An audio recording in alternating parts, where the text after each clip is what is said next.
সত্যি এইভাবে সবাইকে তুমি তার জায়গায় পৌঁছে দাও? ওসব কথা থাক, তোমাদের জায়গায় এসে গেছে। বুঝেছি গুরুদেব, ওই যে মাঝিটা আমাদের পার করতে এসেছিল তিনিই তারকনাথ ছিলেন। হ্যাঁ রে লোকনাথ, ঠিক বলেছিস।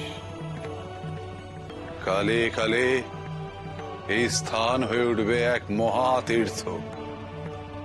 এখানে বাবা তারকনাথ অধিষ্ঠান করবেন। সকলের কাছে পরিচিত হবেন তিনি বাবা তারকেশ্বর নামে।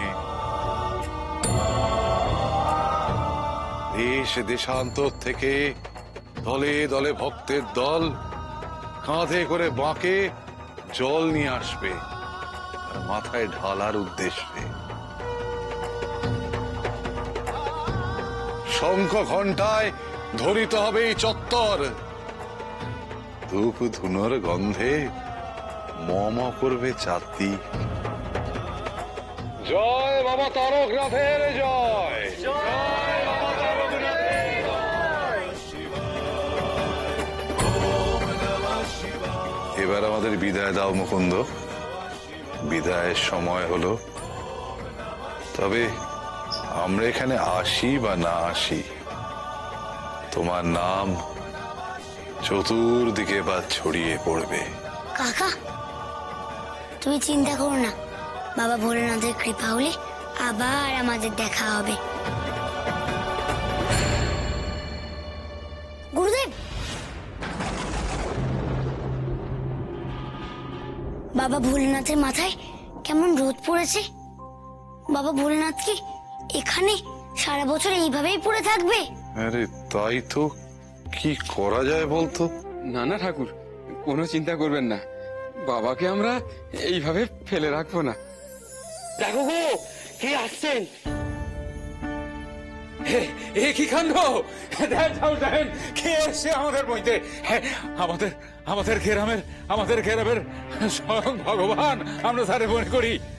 সেই জমিদার মশাই এসছেন, সে বিষ্ণু দাস মশাই। সরিতা সরিতা জায়গা দাও, জায়গা দাও।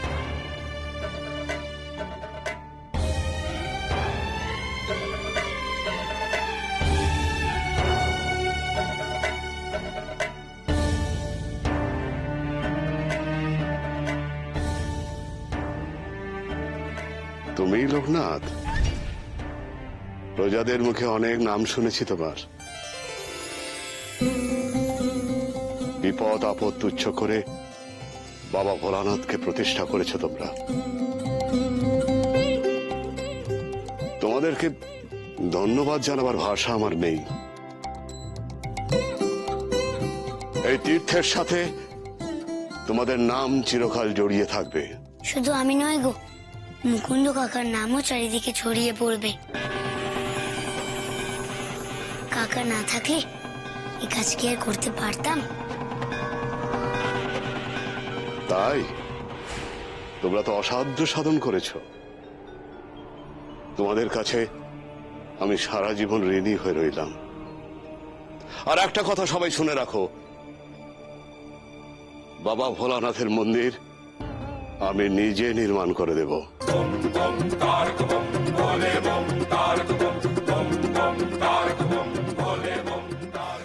সত্যি তুমি খুব বড় মনের মানুষ গো। বাবা ভোলানাথ তোমার মঙ্গল করুক।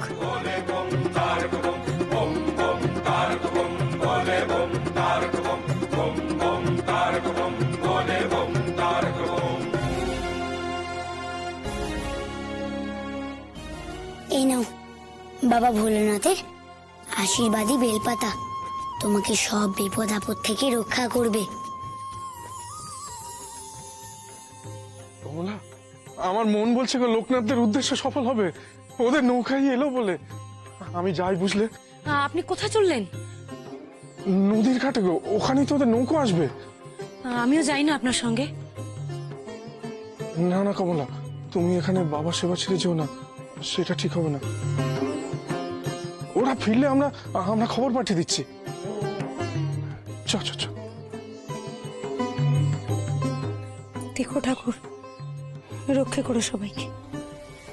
যাও। কল্যাণ হোক মুকুন্দ, কল্যাণ। ঈশ্বর তোমার মঙ্গল করুন। আসি মুকুন্দ। আয় লোকনাথ, চল বাবা বেনি, চল।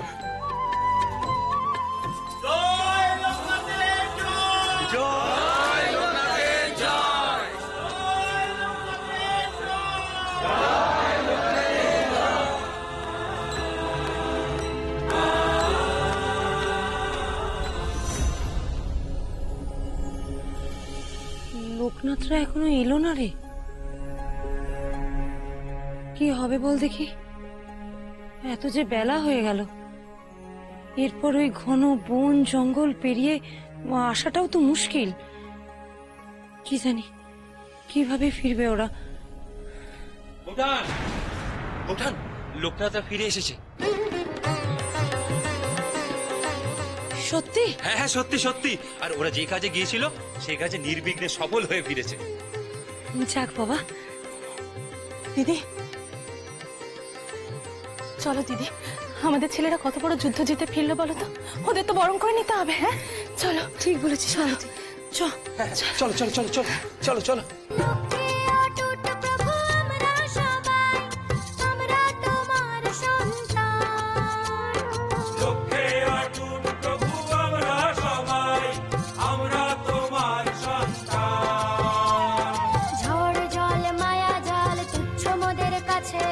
ঝড় জল মায়া জাল তুচ্ছ মোদের কাছে, এ জীবন তোমারই তো না, তোমার পূজার পথে থামবো না কোনো। মা, তোমার পূজার পথে থামবো না। লোকনাথ, কোথায় ছিলি বাবা তুই? হ্যাঁ, কেন যাস আমাকে ছেড়ে বারবার? তুই জানিস না তোকে ছেড়ে আমি থাকতে পারি না, আমার যে বড্ড কষ্ট হয় রে বাবা। মা, আমি তো এসে গেছি, তুমি চোখের জল ফেলছো কেন? আমার যে তোকে নিয়ে বড্ড ভয় রে লোকনাথ। কিসের ভয় মা? তুই যদি আমাকে কখনো ছেড়ে চলে যায়।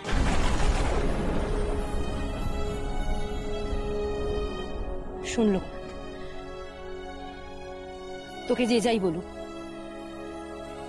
আমি কিন্তু কোনোদিন আমাকে ছেড়ে তোকে কোথাও যেতে দেবো না, কোথাও না লোকনাথ, মাথায় রাখিস।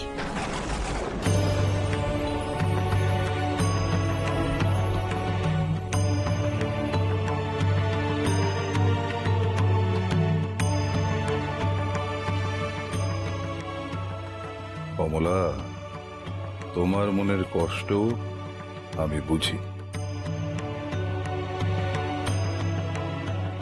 কিন্তু লোকনাথকে আমার থেকে আড়াল করে রাখলেই কি আরো ঘরে বসে থাকবে? ঈশ্বর যার অন্তরে বাসা বেঁধেছে তাকে ধরে রাখবে কে? দেখি বাবা ভোলানাথের মনের ইচ্ছে কি।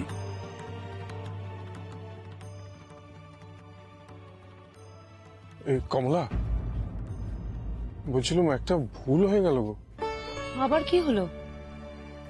আমি একটু গুরুদেবের কাছ থেকে ঘুরে আসছি, বুঝলে? ওই দেখো, এই তো এক্ষুনি নদীর ঘাটে দেখা হলো, এখন আবার কি করতে যাবেন? হ্যাঁ হ্যাঁ, কিন্তু গুরুদেব এতদিন পরে বাইরে থেকে ফিরলেন, ওনার ঘরে কি আছে না আছে তো কিছুই জানেন না, উনি কি খাবেন না খাবেন। সবই তো বুঝলাম, কিন্তু গুরুদেব তো সপাক খান। কমলা, আমি জানি, কিন্তু উনি তো আমার গুরুদেব, বলো, এটুকু তো আমাকে করতে হবে। আচ্ছা বেশ চান, কিন্তু তাড়াতাড়ি ফিরে আসবেন, আমি রান্না চাপাচ্ছি। দাঁড়ান।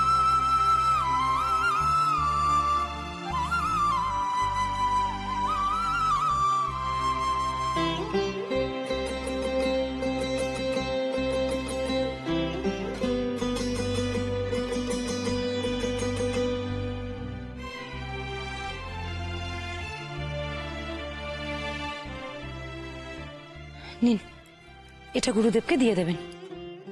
মা, আমিও যাব বাবার সাথে মন্দিরে। না, একদম না, তোমার ওখানে গিয়ে আর কোনো কাজ নেই, তুমি বাড়িতেই থাকবে। কোনো চিন্তা নেই মা, আমি যাব আর আসবো, তুমি ভয় পেও না। শিব ঠাকুরের পায়ে একবার মাথা ঠেকেই আমি চলে আসবো। যাই।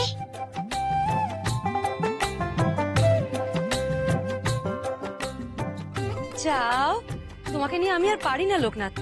বাবার সাথেই যাবে, বাবার সাথেই আসবে, মনে থাকে যেন। তবে আমি আসি মা। সাবধানে যাবেন।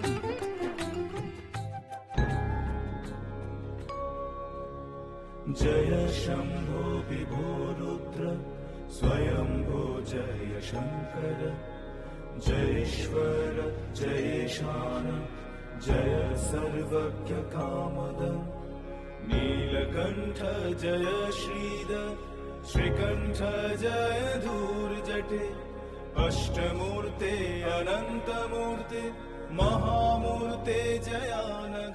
এসো রাম।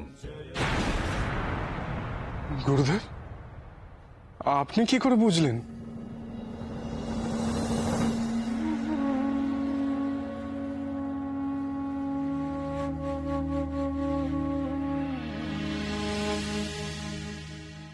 এসবই সাধনার ফল রাম, অলৌকিক কিছু নয়। এ আমারই ভুল গুরুদেব। আপনার মতো একজন সিদ্ধ পুরুষকে অর্বাচীনের মতো প্রশ্ন করা আমার সাজে না। অর্বাচীন কি বাবা?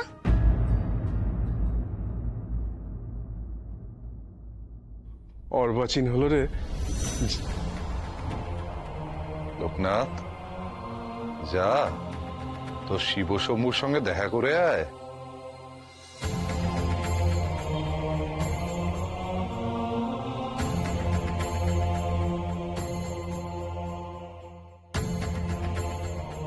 গুরুদেব, কমলা এগুলো পাঠিয়েছে। রাম, তোমার সঙ্গে আমার একটা জরুরি আলোচনা আছে। কি বিষয় গুরুদেব? সেই মহা মুহূর্ত আগত প্রায়। আমি ঠিক বুঝতে পারলাম না গুরুদেব। লোকনাথের উপনয়নের সময় আসন্ন।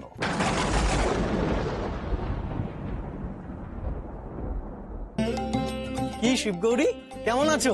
ভালো আছি দিনু দাদা। দিদি কেমন আছো গো তুমি? ভালো আছি রে দিনু, বস বস। এই শিব, এদিকে আয়। দিনু দাদাকে ওটা পেতে দে। দিদি, লোকনাথ কোথায় গো? তাকে দেখতে পাচ্ছি না। সে তো বাবার সঙ্গে আচার্য ঠাকুরের কাছে গেল। ও, হ্যাঁ রে দিনু, কেমন ঘুরলি নতুন দেশ? খুব ভালো গো দিদি। শিব ঠাকুরের অভিষেক করিয়ে লোকনাথের সে কি জয় জয়কার। তবে কয়েকজন বামুন ঠাকুর ওখানে খুব ঝামেলা পাকাচ্ছিল জানো। হ্যাঁ গো মা, বলে কিনা তাদের মতন কুলীন বামুন থাকতে নিচু জাতের গোয়ালা কেন শিব ঠাকুরের অভিষেক করবে।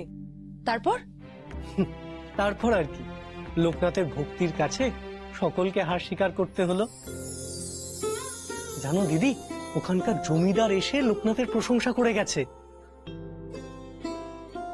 এর মধ্যে একটা মজার ঘটনা ঘটেছে জানো দিদি। তোমাকে বোধহয় কেউ বলেনি। কি ঘটনা রে দিনু? ওমা, গৌরী তো হারিয়ে গেছিল গো।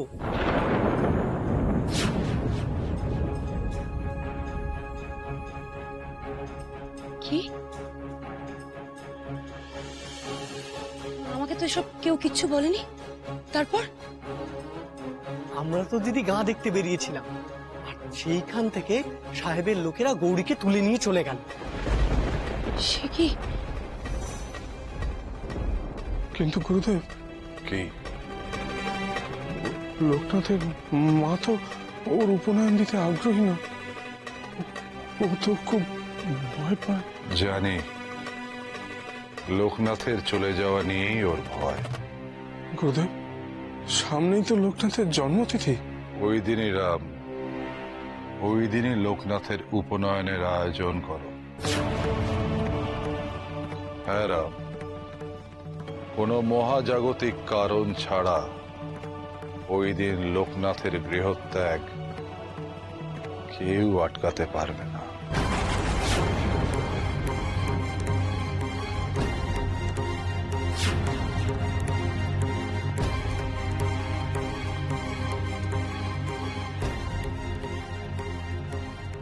দিদি, মা, মা কোথায় যাচ্ছ? দিদি কি হচ্ছে তোমার? মা, মা কিছু বলছো না কেন? আমার আচার্য ঠাকুরের সঙ্গে একটু কঠিন বোঝাপড়া আছে, সেটা সেরে আমি আসছি। তোরা বস। দিদি মা দাঁড়াও।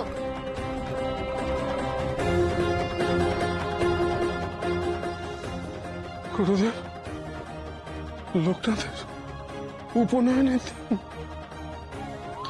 এ তো বিধির বিধান রাম, আমি তোমায় জানাচ্ছি মাত্র। দেখো রাম, লোকনাথের গৃহত্যাগ সূর্যোদয় সূর্যাস্তের মতোই অবশ্যম্ভাবী ঘটনা, কেউ তা আটকাতে পারবে না।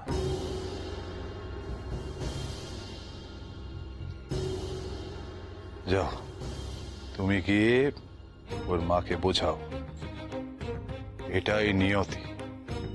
ঠাকুর,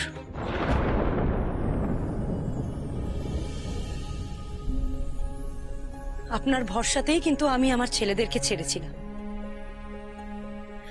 তারপরেও কি করে কেউ গৌরীকে তুলে নিয়ে যায়?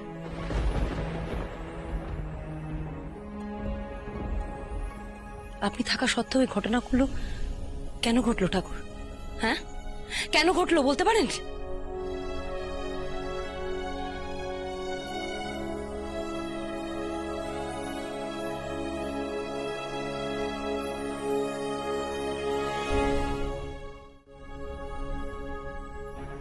কি হয়েছে মা?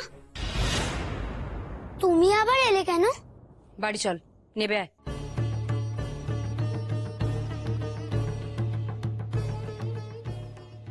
কি হলো? নেবে আসতে বললাম তো। লোকনাথ, আমার কথা কি তোর কানে যাচ্ছে না? সমস্ত কাজকর্ম ফেলে দিয়ে আমি কিন্তু এখানে তোকে নিতে এসেছি।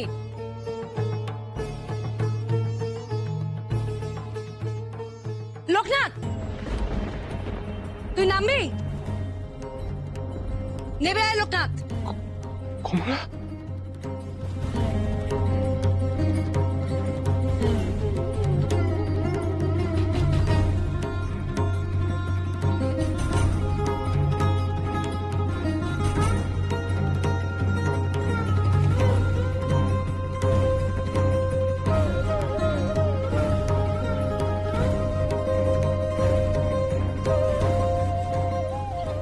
কথা কেন এতবার বলতে হয় তোমাকে? হ্যাঁ, কি হয়েছে গো মা?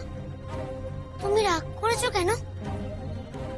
কি হয়েছে বলো না, আমি তো তোমায় বলেই এলাম।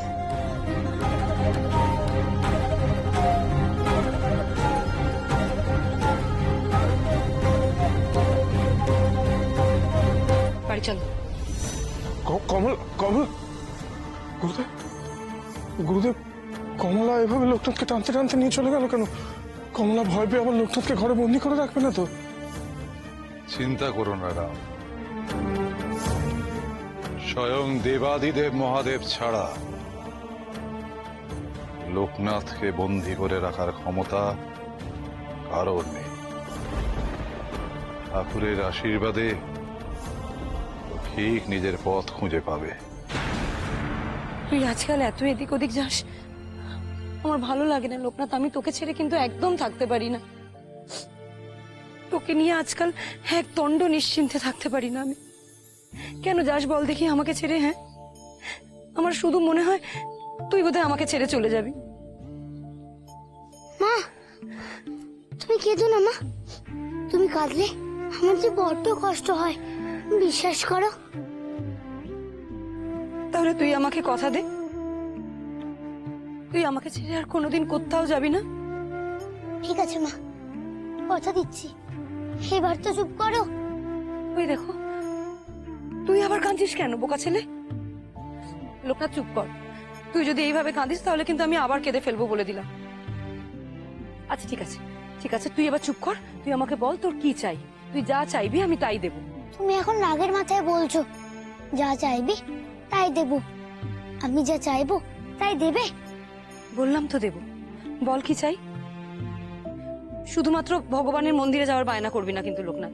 ঠিক আছে, আমি একটু বেনিদের বাড়ি থেকে ঘুরে আসি। বেশ, যা, তাড়াতাড়ি ফিরে আসবি কিন্তু। ঠিক আছে, তবে আমি আসি মা। আর কোথাও যাবি না কিন্তু লোকনাথ। ঠাকুর তুমি লোকনাথকে দেখো, ওকে যেন সারা জীবন এইভাবে আমি আমার নিজের কাছে রাখতে পারি।